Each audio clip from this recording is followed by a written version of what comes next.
താന്യം ഗ്രാമപഞ്ചായത്ത് 5-ാം വാർഡിൽ മഴക്കാലപൂർവ്വ ശുചീകരണത്തിന്റെ ഭാഗമായി വാർഡിലെ കാനകളിലെ നീരൊഴുക്കിന് തടസ്സമായി നിൽക്കുന്ന വസ്തുക്കൾ നീക്കം ചെയ്തു.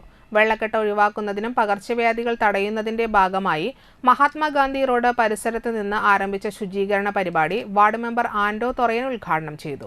CDS member Subhadra Ravi, Asha worker Susheela Rajan, anganwadi ടീച്ചർമാരായ അഞ്ജു, KB അഷ്ടമി, തൊഴിലുറപ്പ് മേറ്റുമാരായ Kismath Pius, Lilly Jose Komban, Indira Mozhiparambil, Sajitha Sunil, ഹരിതകർമ്മസേനാംഗങ്ങളായ ലിറ്റ ജോസ്, രമ മണികണ്ഠൻ, ലൂയിസ് താണിക്കൽ, രേണുക റിജു, ഗിരിജ കൊടപ്പള്ളി എന്നിവർ നേതൃത്വം നൽകി. മഴക്കാല പൂർവ്വ ശുചീകരണത്തിൻ്റെ ഭാഗമായിട്ടാണ് താന്യം ഗ്രാമപഞ്ചായത്തിൽ 5-ാം വാർഡിൽ ഇത്തരത്തിൽ ഇന്ന് ഇവിടെ ഒരു ശുചീകരണ യജ്ഞം രാവിലെ തൊട്ട് ആരംഭിക്കുകയാണ്. നമുക്ക് അരനേരമാണ് എൻ്റെ വാർഡിനും അരഗ്രാമം അല്ലെങ്കിൽ അരനേരം എന്നുള്ള ആ ഒരു സംവിധാനമാണ് ഇന്ന് ഇവിടെ നടപ്പിലാവുന്നത്. അപ്പോൾ നമുക്കറിയാം മഴ ഇപ്പോൾ ഈ ജൂൺ മാസം തൊട്ടാണ് സാധാരണഗതിയിലൊക്കെ നമ്മൾ മുൻ വർഷങ്ങളിലൊക്കെ തന്നെ മഴ എത്തിച്ചേരാറ്.